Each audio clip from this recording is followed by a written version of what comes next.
শুক্রবার কমলাসাগর বিধানসভার অন্তর্গত শেকেরকোট এলাকাস্থিত তপবন আশ্রম পরিদর্শনে যান বিজেপি রাজ্য সাধারণ সম্পাদক তথা বিধায়ক ভগবান চন্দ্র দাস।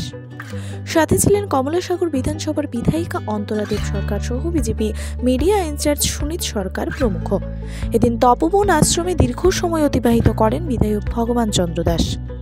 আশ্রমের প্রাকৃতিক সৌন্দর্য ও মন্দির প্রাঙ্গণ ঘুরে দেখেন তিনি। একই সাথে আশ্রমে প্রসাদ গ্রহণ করেন সকলকে নিয়ে। কথা বলে আশ্রম কর্তৃপক্ষের সাথে পরে সংবাদ মাধ্যমের সামনে এদিনের পরিদর্শনের বিষয়ে সংক্ষিপ্ত অভিমত ব্যক্ত করেন তিনি। জানান, আগরতলা শহরের অদূরে অবস্থিত এই তপবন আশ্রমে প্রাকৃতিক সৌন্দর্যের এক অপরূপ দৃশ্য ও প্রশান্তি রয়েছে। অবসর সময়ে এখানে সময় অতিবাহিত করা শরীর মন উভয়ের জন্য আনন্দদায়ক।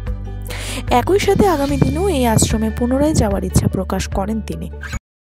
প্রথমবার এখানে এই শেকেরকোট বা কমলাসাগর অন্তর্গত এই তপবনে আসা, অনেক দিন আগেই আমার মনের একটা ইচ্ছা ছিল যে তপবনে আসি, কিন্তু আসা হয়নি। আজকে সময় সুযোগে তপবনে আসলাম।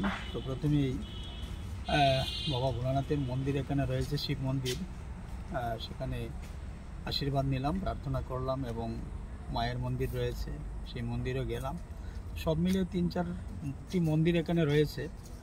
আর এত সুন্দর পরিবেশ, এই তপবন মানে তপবনেই। এখানে আমার সঙ্গে রয়েছেন এখানকার যিনি মহারাজজি, ওনার সঙ্গে আমরা প্রসাদ নিলাম সবাই মিলে। তো আমার সঙ্গে অনেকেই আমাদের এক্সএমএলএ রয়েছেন, আমাদের অন্যান্য সমীরদা রয়েছেন, সুনীতদা রয়েছেন, সবাই রয়েছেন। তা আমরা প্রায় 2 ঘন্টা ধরেই এই তপবনে আমরা দেখছিলাম। আমি বলবো যেটা সত্যি একটা পবিত্র স্থান এবং তীর্থস্থান। অন্যান্যরা ভক্তরা যেন এখানে আসেন, সেই তপবনের আনন্দ নেন, বাবার আশীর্বাদ, মায়ের আশীর্বাদ সবাই যাতে নেন। সত্যি আমি ব্যক্তিগতভাবে অনেকটাই তৃপ্তি পেয়েছি এবং সকলের মঙ্গল কামনার্থে মা এবং বাবার কাছে সেই প্রার্থনা করেছি। ব্যুরো রিপোর্ট, দৈনিক প্রহর।